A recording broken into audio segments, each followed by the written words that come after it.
সব পরে থাকবে, চলে যেতে হবে আমাদেরকে।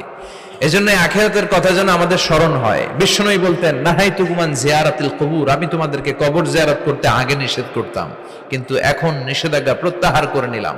এখন সব সময় তোমরা কবরের সামনে যাবা আর জিয়ারত করবা। কবরস্থানে জানতো বড়ুয়া কৃষ্ণপুরের এই গ্রামের কবরস্থান আছে কোন দিকে? পূর্ব দিকে আছে, গোখরার জলের ওদিকে। যান আপনারা, একটু যাবেন, একটু গেলে আখিরাতের কথাটা স্মরণ হবে।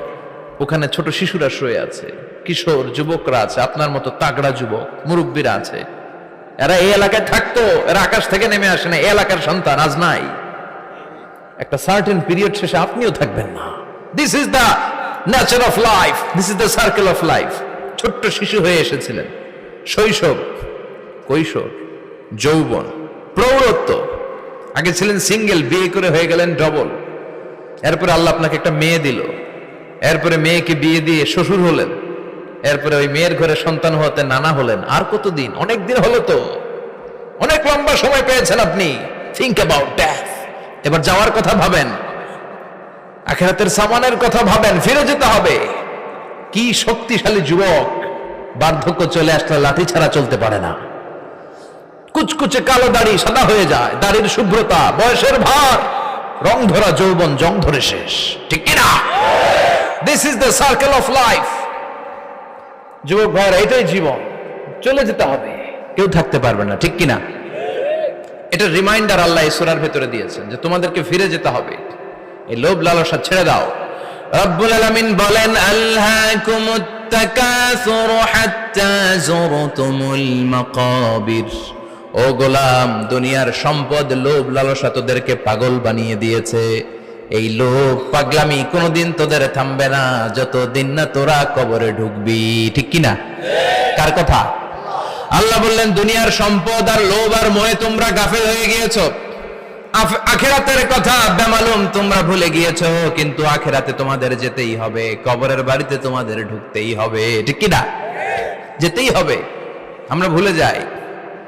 আলহাকুমুত তাকাসুর, অতিরিক্ত পাওয়ার লোভ, বেশি বেশি খাওয়ার লোভ, বেশি বেশি জমানোর লোভ মানুষকে গাফেল বানিয়ে দিয়েছে। এটা মানুষের স্বভাব। আরো চাই, আরো চাই, এই স্বভাবটা আছে না নাই? দেখবেন ছোট বাচ্চারা মসজিদের দোয়া অনুষ্ঠান শেষে জিলাপি দেয় না? বড়ুয়া কৃষ্ণপুরে কি দেয়? আগে বাতাসা দিত না, এখন কি দেয়? জিলাপি দেয়, মিষ্টি দেয়। তো মসজিদের 2-3 গেট থেকে যদি দেয়, ছোট বাচ্চারা দেখবেন এদিক দিয়ে কয়েকটা নিয়ে আবার ওই গেটে লাইন ধরে। ওর হাত হলো ছোট হাত, ওর হাত ভর্তি জিলাপি, আর নেওয়ার জায়গা না, এরপর আরেক জায়গায় লাইন ধরছে। আরো লাগবে, আরো লাগবে, এই আরো আরো আরো চাই। এই স্বভাবটাই মানুষকে কুড়ে কুড়ে শেষ করে দিয়েছে। এত লাগবে কেন তোমার? চাহিদার কোনো শেষ নাই। Unlimited demand of human being.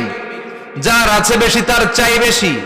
যার সাইকেল আছে তার হুন্ডা চাই, হুন্ডা আছে তো প্রাইভেট কার চাই, প্রাইভেট কার আছে তো প্লেন চাই, প্লেন আছে তো হেলিকপ্টার চাই, হেলিকপ্টার আছে তো ওইটা চাই, ওইটা আছে তো সেটা চাই, ঠিক কিনা? এলাকার মেম্বার যে হয়েছে চেয়ারম্যান হতে চায়, আছে না নাই? চেয়ারম্যান সাহেব এমপি হতে চায়, আছে না নাই? এমপি সাহেব মন্ত্রী হতে চায়, আছে না নাই? মন্ত্রী সাহেব প্রধানমন্ত্রী হতে চায়, আছে না নাই? কিন্তু এই দেশে সুযোগ নাই। কথা কন? এই দেশে প্রধানমন্ত্রী সিলেক্টেড। 2-3 জনের বাইরে কেউ প্রধানমন্ত্রী হতে পারবি না, ঠিক কিনা? আমার এই জীবনে তো আমি 2-3 জনই দেখলাম। বেগম খালেদা জিয়া, মাননীয় প্রধানমন্ত্রী শেখ হাসিনার ছোট্টবেলা দেখেছি এরশাদকে, আমরা তখন ছোট। তো মানুষের চাহিদার কোনো শেষ নাই, যার আছে বেশি তার চাই বেশি। এজন্য বিষ্ণু বলেছেন, উনজুরু ইলা মান হুয়া আসফালা মিন, তোমার চেয়ে যে খারাপ আছে ওর দিকে তাকাও। ওয়ালা তানজুর মান হুয়া আ'লা মিন, তোমার চেয়ে যে ভালো আছে ওর দিকে তাকায়ও না, তোমার চেয়ে যে খারাপ অবস্থানে আছে ওর দিকে তাকাও। অনেকে নিজের অবস্থান নিয়ে সুখী না, এরকম আছে না নাই? আল্লাহ আমার এটা দিল না রে, ওইটা দিল না রে, পাইলাম না রে, কিচ্ছু হয় না, কি করব জীবন, হতাশ। আসলে আছে কিন্তু অনেক, কিন্তু শুকরিয়া নাই, ডাকাত, ঠিক কিনা? নিজের অবস্থান নিয়ে সুখী না, কিন্তু অনেক লোক আছে তারা আপনার অবস্থানে পৌঁছতে চায়। তাদের দিকে তাকিয়ে দেখেন, আপনি যে অবস্থানে আছেন এই অবস্থানে পৌঁছাটা অনেকের কাছে স্বপ্ন। তারা প্রতিনিয়ত সংগ্রাম আর স্ট্রাগল করে যাচ্ছে আপনার অবস্থানে পৌঁছতে, আর আপনি এটা নিয়ে সন্তুষ্ট না। শেখ সাদির নাম শুনেছেন? বালাগাল উলা কাশাফাদ দুজা, এই কবিতাটার রচয়িতা ইরানের বিখ্যাত এক কবি। উনি একবার আর্থিক সমস্যার মধ্যে দিয়ে সময় কাটাচ্ছেন, টাকা নাই, পয়সা নাই, পায়ে দেওয়ার মতো জুতা নাই।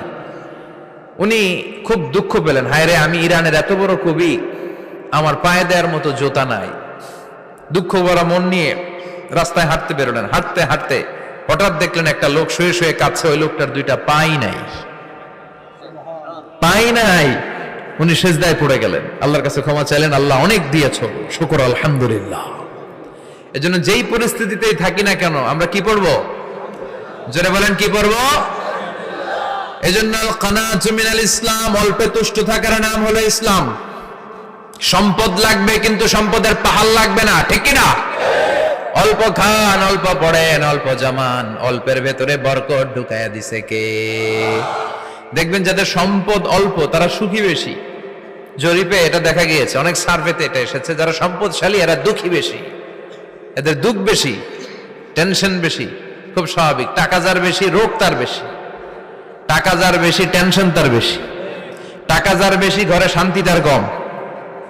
আছে না নাই? ঘরের ভেতরে অশান্তি, ছেলে কথা শোনে না, ছেলে টানে গাঞ্জা, মেয়ে করে পরকিয়া। আছে না নাই? স্ত্রী কথা শোনে না, ভালোবাসা নাই, ঘরটা জাহান্নামের টুকরা। রোগ বালাই, এক একটা হসপিটাল বিল পরিশোধ করতে মাসে 5 লাখ 10 লাখ। আছে না নাই? কিছু খেতে পারে না, ডাক্তার একেবারে ডায়েট মেনু বেঁধে দিয়েছে। ডায়েট, ভেরি ডায়েট মেনু, এটা এটা এটা এটা কিছুই খাবেন না, শুধু গরু খাবেন না, খাসি খাবেন না, চিংড়ি খাবেন না, খালি ঘাস খাবেন। ইচ্ছে মতো ঘাস খাবেন, মানে ঘাস জাতীয় যত আইটেম আছে সব খাবেন। শাক খাবেন, সবজি খাবেন, সালাদ খাবেন। গরু, চিংড়ি, মুরগি, গোশত, ইলিশ কিছু খেতে পারে না। তাহলে রোগ বেশি, খাওয়ার মজা নাই, ঘরে সাংসারিক শান্তি নাই, খালি ব্যারাম আর ব্যারাম, ঠিক কিনা?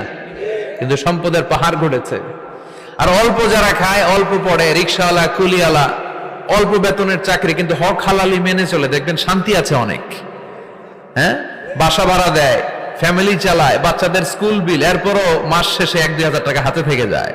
আর ওর প্রতি মাসে 10 কোটি টাকা ইনকাম, তারপরও ব্যাংকের ঋণ আছে না নাই? সুখ কারে বলে? কিভাবে আপনি সুখকে ডিফাইন করবেন? সুখ তো টাকায় কিনা যায় না, শান্তি টাকা দিয়ে হয় না, শান্তি দেওয়ার মালিক কে? শান্তি আছে অল্প খেয়ে শুকর করার মধ্যে, শান্তি আছে আলহামদুলিল্লাহর মধ্যে। চিল্লায় বলেন ঠিক কিনা? এজন্য অল্প খাবো, অল্প পড়বো, অল্প জামাবো, অল্পের ভেতরে বরকত দিয়েছে কে? দেখেন, ধনী ভাইরা খেতে পারে না, কিন্তু রিক্সাওয়ালার কি সমস্যা হয়? রিক্সাওয়ালারা সব খেতে পারে। কুলিওয়ালা, দিন মজুর, এরা একেবারে স্লিম, সুঠাম দেহি, মেদহীন পেট, পেটে কোনো মেদ নাই, ভুড়ি নাই। আর কোটিপতিদের মেদ আছে না নাই? এত বড় বড় পেট, ঠিক কিনা? আমাদেরও পেট আছে, তবে হালাল পেট, এটা হারাম টাকা দিয়ে এই ভুড়ি বানাই নাই আমরা। ছেলে বলেন ঠিক কিনা? রিক্সাওয়ালা, কুলিওয়ালা নিজেও নামাজ পড়ে, বউও নামাজ পড়ে, বাচ্চাটাও নামাজ পড়ে, রিক্সা চালায় আর জিকির করে লা ইলাহা